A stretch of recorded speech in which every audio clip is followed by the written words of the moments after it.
Noyan'ın inine yaklaştık beyim. Mağara az ileridedir.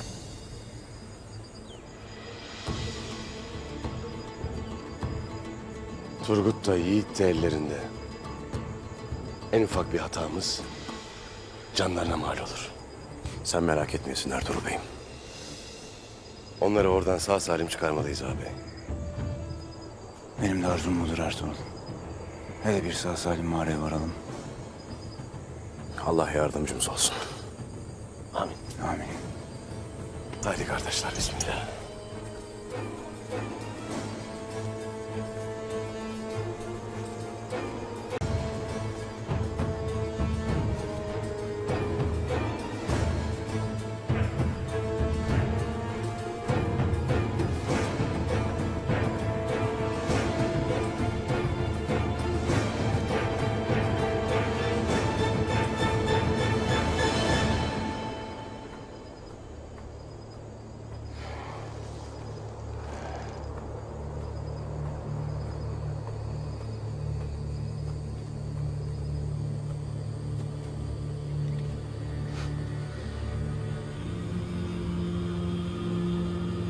Şu haline bak.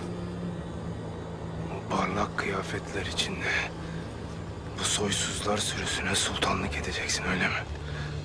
O mudur istediğin? Sabrımı zorlamayasın Turgut Alp. Sen de baban gibi zayıf, korkak ve zavallıymışsın meğer.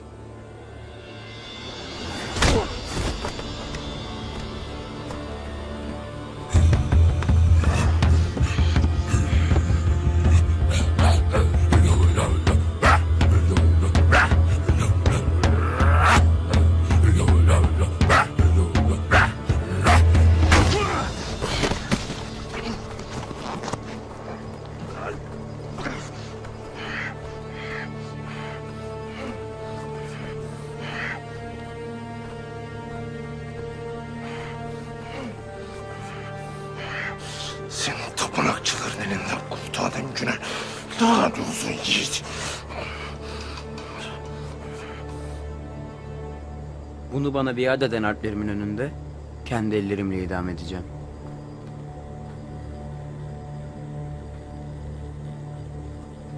Bu kadar yeter. Hemen yola çıkıp tez vakitte ordumun başına geçmek isterim. Hazır olun. Yola çıkıyoruz. Sultanım çok yaşa! Sultanım çok yaşa! Sultanım çok yaşa! Sultanım çok yaşa! Sultanım çok yaşa! Sultanım çok yaşa! Sultanım çok yaşa! Sultanım çok yaşa! Sultanım çok yaşa! Sultanım çok yaşa!